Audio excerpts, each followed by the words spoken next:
Olé! Salut les golfeurs, bienvenue au golf de Margaux. Ça y est, on arrive enfin à la dernière vidéo de cette petite série où on va parler du finish parfait. Donc si vous n'avez pas vu toutes les autres vidéos pour en arriver jusqu'au finish, allez les voir maintenant. Chris, le finish c'est très important, on va essayer de voir quelques points essentiels et ensuite à la fin je vous montrerai quelques coups et en fonction des finishes vous verrez que les trajectoires sont différentes. Chris, du coup, qu'est-ce qui est important dans le finish, qu'est-ce qu'il faut respecter dans le finish, qu'est-ce que c'est un bon finish? Alors qu'est-ce que c'est qu'un bon finish? Un bon finish c'est quelque chose où on va se retrouver en équilibre total et c'est la finalité de tout ce qu'on a introduit avant et c'est surtout qu'il est cohérent avec tout ce qu'on a produit avant. Donc pour ça, déjà, pour arriver à repérer un bon finish, on le sait, c'est quelque chose où on va retrouver un club de golf qui vient s'enrouler autour de nous finalement, où on va rester en équilibre total. C'est-à-dire que là, on est vraiment empilé de chez empilé. Moi, c'est ici, c'est en gros... on peut lever le pied arrière. Voilà, il n'y a plus de poids du tout vers l'arrière et je suis parfaitement en équilibre. Ok, donc avec la boucle de ceinture, le haut du corps en direction de l'objectif. Voilà. Plus ou moins souple en fonction de chacun. Déjà, si on arrive à avoir cette image, d'avoir la sensation de finir en face de la cible, c'est une très bonne chose. Si on y arrive, c'est qu'on a libéré vraiment l'énergie. Voilà, exactement. Donc ça, c'est essentiel en fait pour la globalité. Il y en a qui sont plus ou moins souples, où on va avoir carrément les épaules qui terminent face à la cible. Donc en équilibre, c'est pour la rythmique. Si vous êtes en équilibre, logiquement, vous avez réussi à respecter une bonne rythmique. C'est ça. Que vous avez réussi à swinguer à la bonne vitesse. Est-ce que tu peux donner un mini exercice rapidement pour savoir, pour travailler son finish? Ah bah, je peux même enfiler un pour l'équilibre et l'autre pour le finish. Vas-y. C'est cadeau. Celui-là, il ne le sait pas encore, mais je vais lui montrer après. Donc il va le découvrir en même temps. J'ai toujours des petites surprises. Alors, l'idée déjà, c'est d'arriver à se dire, je fais mon swing, je reste en équilibre jusqu'à que la balle retombe. Là, on est à la maison, donc il n'y a pas le laps de temps. L'idée, c'est que le coup soit réussi ou pas. Dans tous les cas, je vais d'abord déjà me rééquilibrer si j'ai une petite perte d'équilibre et je vais surtout rester 5 secondes parfaitement en équilibre. Donc l'objectif pour moi, c'est d'arriver à faire tout le swing à vitesse réelle et d'être en équilibre parfaitement à la fin. Ça veut dire que j'ai réussi à me placer pour être totalement en équilibre. Donc pour ça, et je reste. 5 secondes. Cadeau. 5 secondes pour t'abonner. Allez, vas-y, allez. Donc ça, c'est le petit exercice qu'on peut déjà travailler à la maison, même à vitesse lente, déjà arriver à se mettre parfaitement en équilibre, bien empilé, le tout face à l'objectif. Toi, Flo, le deuxième. Voilà, j'attendais le deuxième depuis tout à l'heure. Flo, pourquoi il est important de rester en équilibre d'après toi? Pourquoi il est important de rester en équilibre? Il essaie de me poser une colle. Parce que c'est toujours mieux que le déséquilibre, par dire. Exactement, t'as tout compris. Non, même au-delà de ça, en fait, je vais te montrer un tout bête. Je vais te demander de prendre le club comme ceci. Donc avec le pouce, l'index des deux mains, et de venir le mettre juste au-dessus. Voilà. Donc là, on est d'accord que ça va réagir à ce que fait tes mains. Vrai? Si tu es parfaitement en équilibre, on peut voir que tu n'as aucun mal pour garder la tête de club au-dessus de la balle. Par contre, si je te déséquilibre, la tête de club, qu'est-ce qu'elle va faire? Elle va se barrer. Exactement. Et le truc, c'est qu'à partir du moment où ça bouge aussi, ça va forcément avoir un incident direct sur le centrage. Donc il est essentiel, lorsqu'on swing, d'arriver à être stable, de façon à ce que même si ça bouge un peu, ça reste plus ou moins stable. Donc mets-toi carrément en posture, tiens, qu'on va essayer d'imaginer. En posture. Ok, très bien.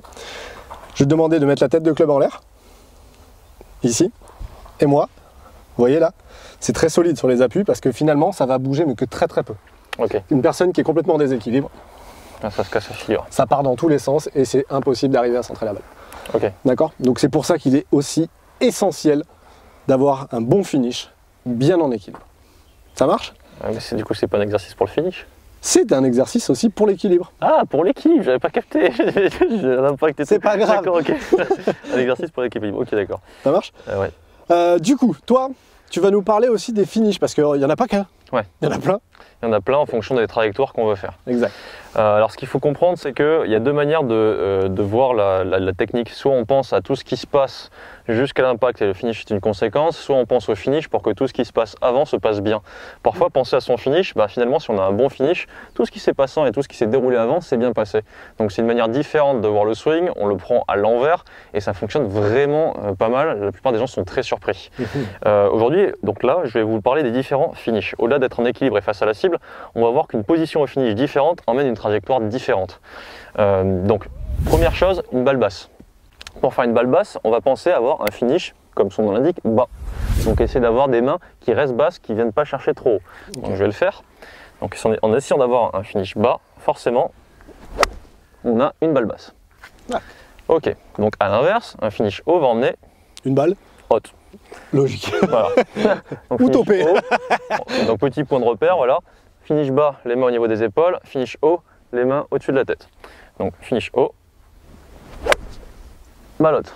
Ok. Ok, bon je tiens pas les 5 secondes hein, parce que... Non, on vous fait gagner du temps. Donc maintenant qu'on a vu balle basse et balle haute, Chris, il y a une balle qui a disparu, on va pas vous dire pourquoi. Bon, donc si je fais un finish enroulé, logiquement... C'est passé.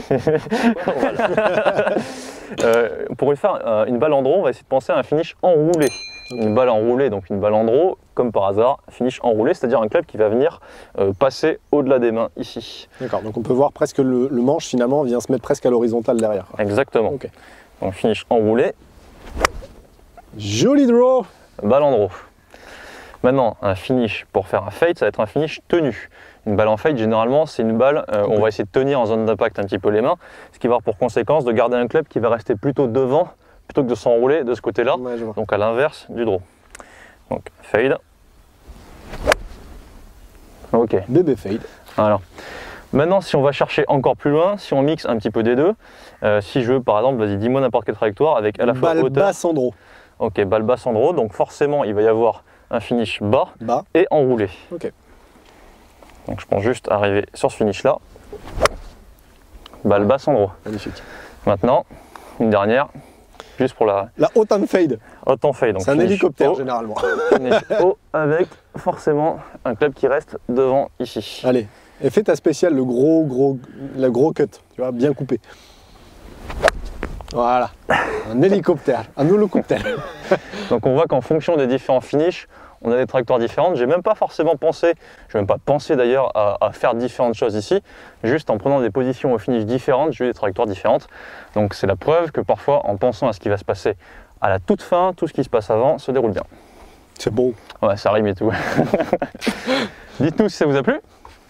La fin de cette série de vidéos, encore une fois, si vous n'avez pas vu toutes les autres, allez les voir. N'oubliez pas de vous abonner et surtout d'activer la cloche des notifications. Si vous ratez des vidéos, c'est que vous n'avez pas activé la cloche des notifications. C'est de votre faute en gros. C'est pas de bol, hein. Ou alors c'est que vous commencez à nous suivre maintenant, mais dans tous les cas, il fallait nous suivre avant. Ah c'est ça, tant pis pour vous. C'est pas grave. Non, bon gros paquet d'informations là pour ce confinement, on espère que ça vous a plu toutes ces vidéos, on s'est donné du mal. On espère que ça vous a permis de comprendre un petit peu mieux comment doit fonctionner un swing de golf parfait. En expliquant ça, vous avez bien compris qu'en fait un swing de golf c'est pas parfait, c'est juste simplement cohérent par rapport à ce qu'on veut faire et un objectif. Et puis on se dit à bientôt pour d'autres vidéos dans notre style. C'est ça, et puis après on essaiera peut-être de... Si, mais vraiment si, cette série vous a vraiment plu, on essaiera de faire une série à ce moment-là sur les aptitudes et compétences que l'on pourrait arriver à développer chez un golfeur pour mieux scorer quoi qu'il arrive. En fait, là, tu m'avais pas prévenu. Eh oui, on est reparti pour encore des heures de tournage. Oui, les amis, mais c'est pour vous. Donc, abonnez-vous, likez les vidéos, et puis à très bientôt. Yes. Je me suis fait piquer par un moustique. Ciao, ciao tout le monde. C'est quoi cette histoire d'aptitude? Ah oui, papa. Mais,